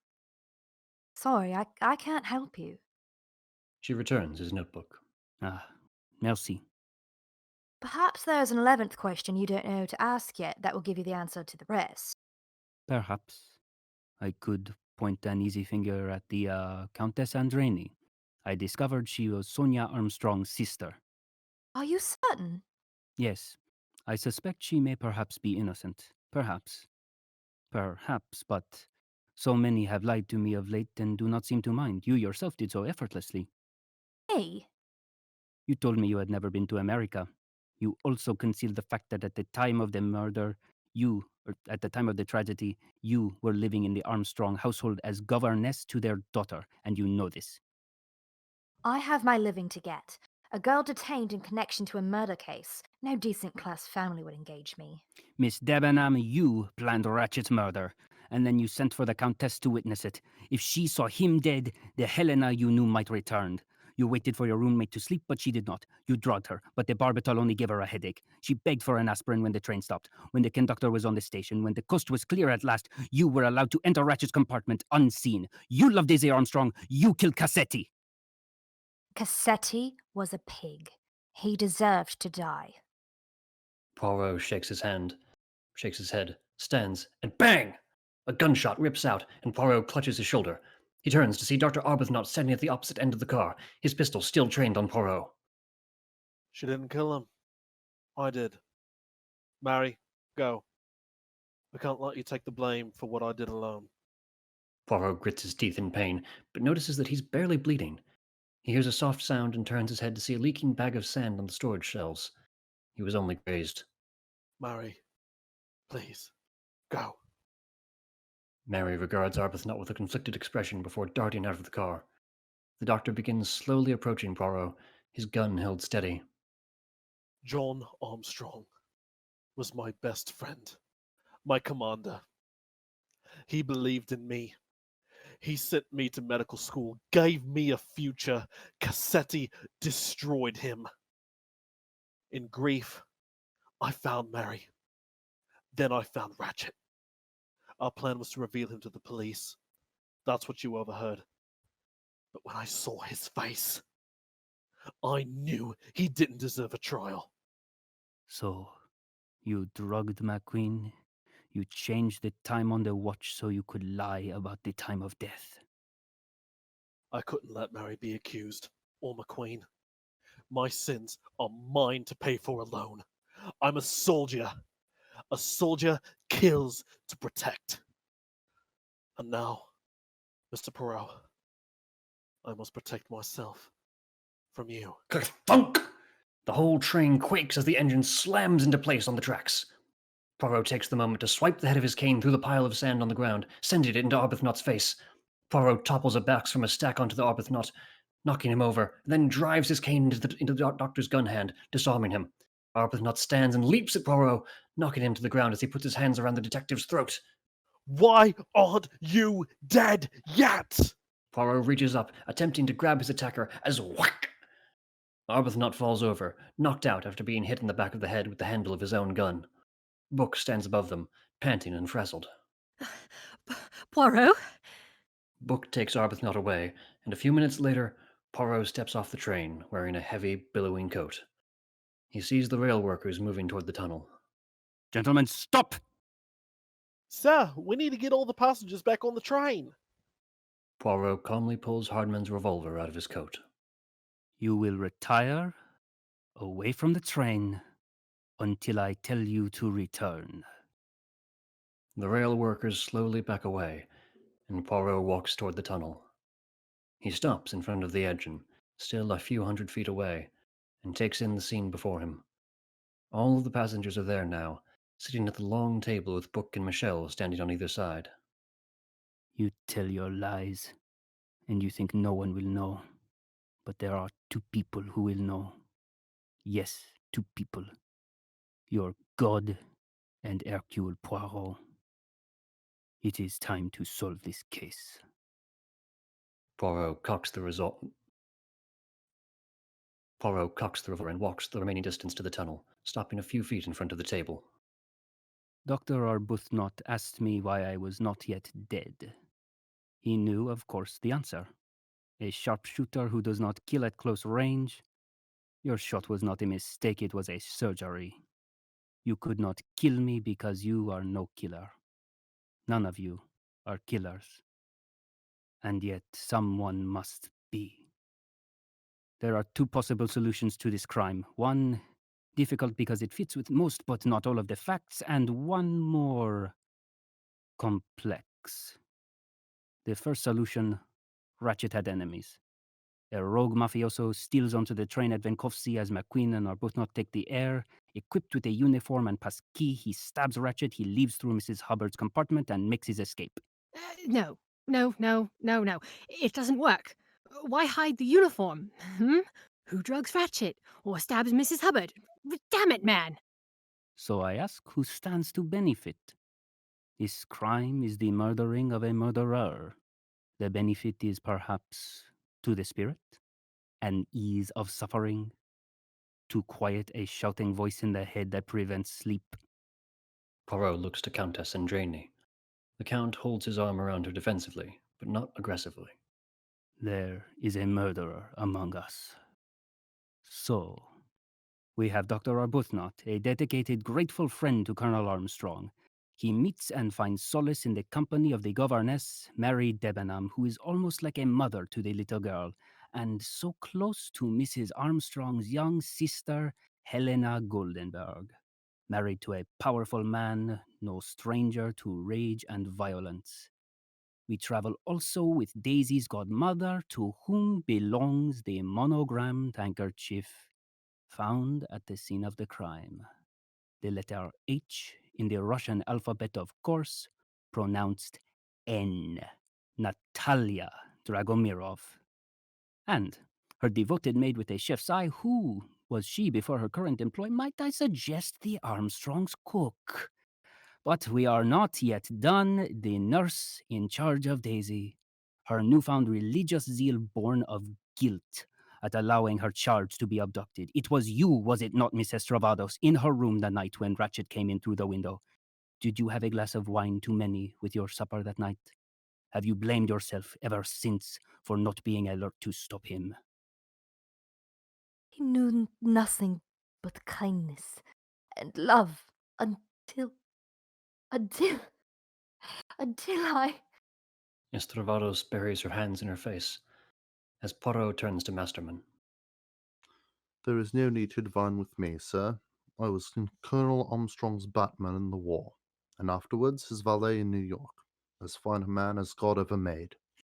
Would his chauffeur agree? Poirot looks next to Masterman at Foscarelli. Was it a bank loan secured by Armstrong allows him to build his automobile empire? He's indebted for life. Who else can we count? What of the Pinkerton detective, once a police officer assigned to the Armstrong case, and he becomes attached to someone, for there is another uncelebrated victim. You fell in love with the maid before she was falsely accused. You quit the police when you witnessed the travesty of justice, when MacQueen's father insisted she be arrested when she took her own life. Suzanne was so gentle, and she fell for me, old and already getting gray. I told her she could do better, but there she was, on time for every date. Why else is a train so full in the dead of winter? Why the inconsistent wounds? Why the abundance of evidence? Why the conductor? Pierre Michel of Avignon. Pierre Michel of Avignon, who lost his sister, the accused maid, Suzanne Michel. Michel's lips tremble, and he lowers his head, caught. Only one soul can claim to have lost more than any of you. The tragic Linda Arden, mother of Sonia, grandmother of Daisy, the actress once poised to become the first woman director of Broadway, retired from the stage, but for one final performance. Linda Arden made her directorial debut on the Orient Express. Mrs. Hubbard, sitting at the center of the table, calmly pulls off her winter hat, and along with it, a blonde wig. Dark hair falls to her shoulders. With the wig gone, so too leaves the character of Mrs. Hubbard. Without the silly lady to play, she is older, chilling, fierce. Hubbard's frivolity and joy was an act. You're an awfully clever man. A murder should have one victim. When Ratchet kills Daisy Armstrong, 12 lives are broken, deformed, ended. They demand justice. Of all these wounded souls, we must finally answer. Who among them is a killer? Who takes up the knife? The answer is... No single one of you could have done it. Nor any pair. It can only have been done by all of you. Together. Together. We flash back and finally see everything as it truly happened. 13 people sit in the Armstrong living room, a house of mourning, watching home movies of Daisy. Even when the avalanche changes everything, as does the detective plans must change. The kimono. On the night of the murder, Mary Debenham struts the hall in the kimono and deliberately thumps Poirot's compartment door to draw him out. The uniform. Schmidt stuffs Debenham's kimono into Poirot's suitcase. The nervous MacQueen goes to her with the uniform, another false clue, spilling a bit of bourbon from his flask as he takes a nervous drink. When I accuse MacQueen, Dr. Arbuthnot attempts to exonerate him, but I am stubborn. This elicits a remarkable improvisation. Arden frantically calls Arbuthnot into her compartment and hands him the knife before turning around. Arbuthnot hesitates, but Arden insists. You refuse to let him shoulder the blame, so you offer up your own shoulder instead. The doctor who knows how to wound without killing, both with gun and knife. Each has their part to play. It was my plan. I recruited them. I had Hardman track down Cassetti. I sent MacQueen to work for him, and then Masterman. MacQueen could arrange he travel on the day that Michelle was on duty. The night of the crime, Michelle walks the length of the Calais coach, quietly tapping on every door except for Cassetti's and Poirot's. The doors open, and the passengers step into the hall. Helena is the only one not present, but her husband emerges in her stead. Once assembled, they look to Linda, who nods solemnly before opening Cassetti's door with Michelle's passkey. Before the drugged but conscious Cassetti can react, MacQueen's hand is covering his mouth, and Foscarelli is holding his arms down. They come, one by one, in a silent, ghostly procession. Each in turn takes a moment to stand over the man who destroyed some vital part of their life, their faces painted with rage and anguish as they stab him and then hand off the dagger. The last to go is Linda. When she sinks the blade into Cassetti, he stops moving, and a cry escapes Arden's lips. As the other passengers exit the compartment, Arden composes herself, lays out the clues, opens the window, and burns the letter. The last thing she does is smash the watch, which is what Poirot heard in his compartment. The detective looks into the hall and sees Michelle knocking on the door to check on Cassetti. Linda replies, lowering her voice to an excellent imitation of the victim's. Ce n'est rien. It's nothing. And so it is done. For the death of the innocent, a life for a life. Revenge. You wrote their parts, you directed them, nurtured precise, authentic performances from a company of amateur players. She asked nothing I wouldn't give freely. Nor I. Any of us. Stop it! All of you stop! No one should hang for this but me. It was my plan. Tell the police it was me alone. There's no life left in me anymore. They have a chance now. Helena, I pray, has a chance.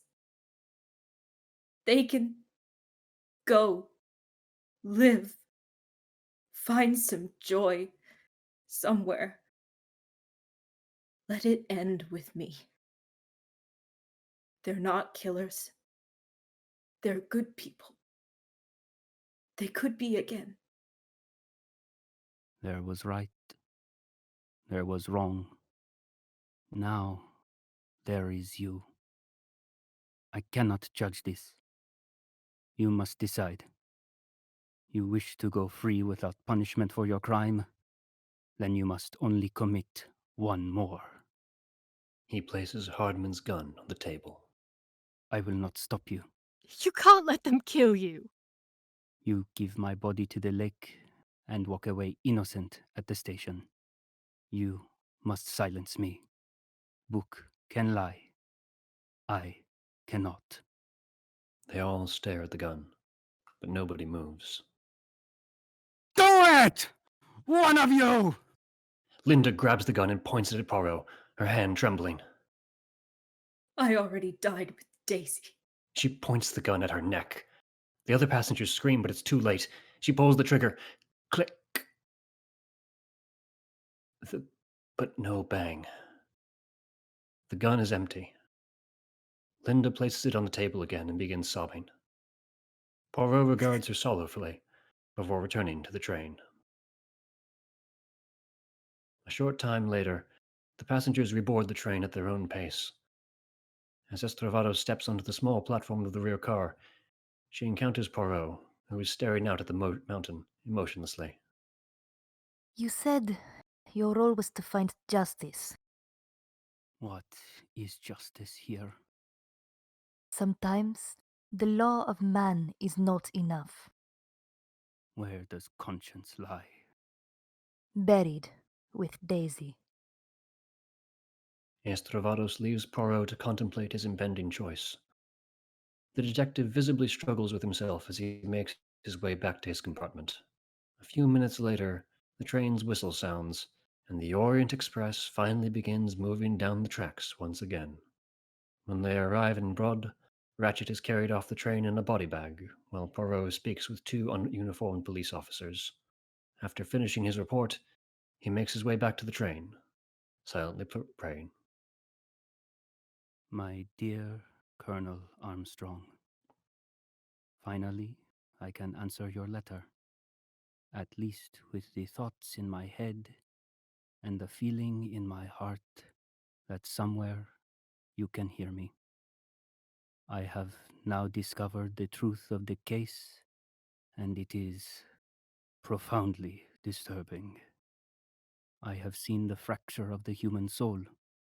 So many broken lives, so much pain and anger, giving way to the poison of deep grief until one crime became many. I have always wanted to believe that man is rational and civilized. My very existence depends upon this hope, upon order and method and the little gray cells. But now, perhaps, I am asked to listen instead to my heart. As Poirot arrives in the dining car, he sees all the other passengers assembled and waiting for him. Ladies and gentlemen, I have understood in this case that the scales of justice cannot always be evenly weighed, and I must learn, for once, to live with the imbalance. There are no killers here, only people who deserve a chance to heal. The police have accepted my first solution to the crime, the lone assassin who made his escape. You are all free to go, and may you find your peace with this.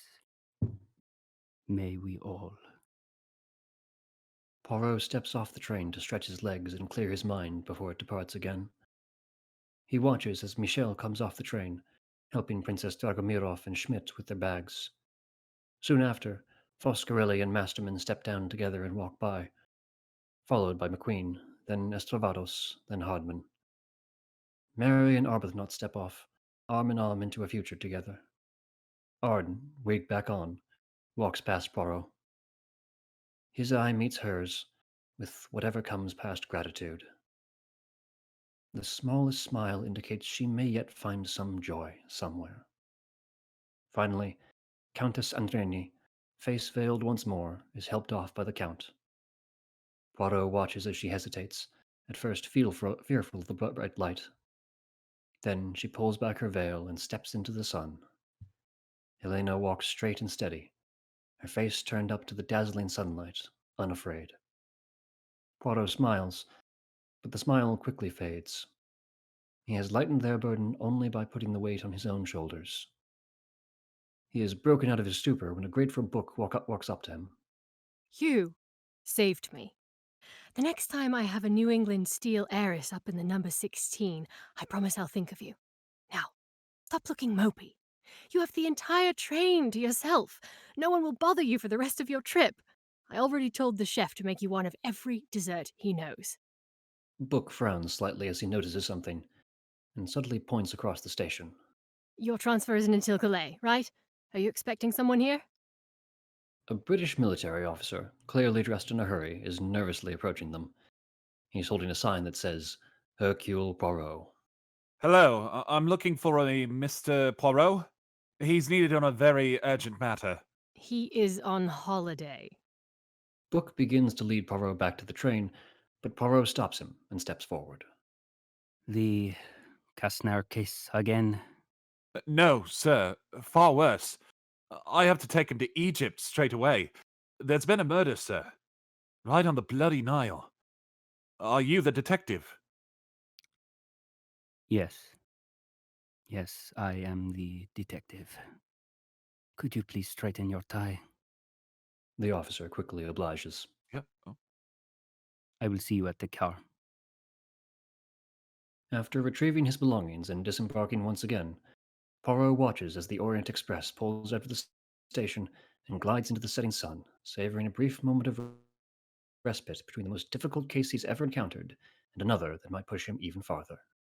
As the great train fades from sight, Poirot walks to the officer's car and climbs in.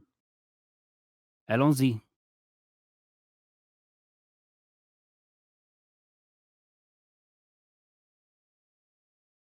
Thank you for listening to our radio drama presentation of Murder on the Orient Express. Hercule Poirot was played by Joel Guttman. Book was played by Franchi. Carolyn Hubbard, Escort, and Messenger were played by Chinoob. Edward Ratchet, Count Rudolph Andreni, Officer, Chief Inspector, and Mohammed were played by Cam Griffin. Mary Debenham, Pilar Estravados, and the chef were played by Kailey Reyes. Hector MacQueen, Hildegarde Schmidt, and the Méthode were played by Celeste English. Natalia Dragomirov, Pierre Michel, Countess Helena Andreni, and the porter were played by Abby Brenner. Dr. Arbuthnot, Antonio Foscarelli, the rail worker, the prostitute, and the boy were played by Tony Taylor Starnes. Cyrus Hardman and Edward Masterman were played by Sean Robert. Narration was done by me, Hayes Converse. Audio engineering was courtesy of John H. Baker. The script adaptation from Joel Guttman. We are pleased to announce that on Saturday, December 5th, we will be doing a script reading of the Star Wars Holiday Special. And on Saturday, December 12th, we will be doing a radio drama adaptation of Spaceballs. Both performances will begin at 4 p.m. Eastern, 3 p.m. Central. For more information and on other nerdy content, please follow Digital Era Entertainment on Facebook and Twitter. Our past radio drama performances are available on Digital Era Entertainment's YouTube channel, and this performance will be uploaded in a bit over a week. Once again, thank you for tuning in. Stay safe, stay informed, and we'll see you next time on Digital Era Twitch. Please remember to like, share, and subscribe, and follow us across social media for updates. Thanks for watching!